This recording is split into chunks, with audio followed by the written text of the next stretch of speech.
È nata Banca del Veneto Centrale, in cui è confluita anche la Rovigo Banca, vicepresidente il dottor Liviero, che era presidente di Rovigo Banca. Cosa si devono aspettare i clienti ex Rovigo Banca nel momento che entrano in una filiale di questa banca che ha un marchio nuovo? Intanto i clienti, i nostri soci,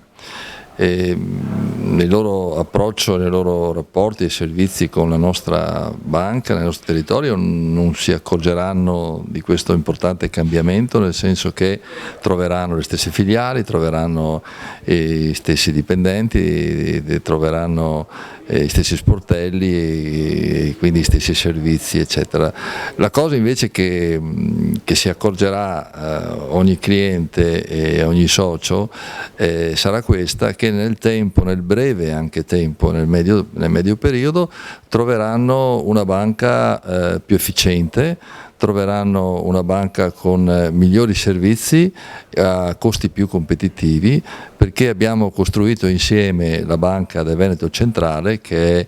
un soggetto importante nel territorio veneto, che può competere proprio per dimensioni e qualità dei profili finanziari e patrimoniali, può competere con i maggiori players del mercato del Veneto, e quindi saranno in grado di avere dei servizi migliori.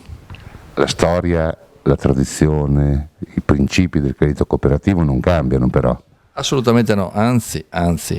la mission, la nostra identità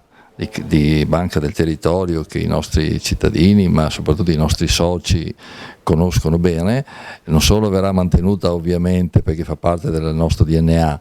ma verrà rinforzata, perché una banca solida, una banca che ha più risorse, una banca che ha più risultati sul conto economico, è in grado di dare al territorio più di quanto non avessimo dato noi prima.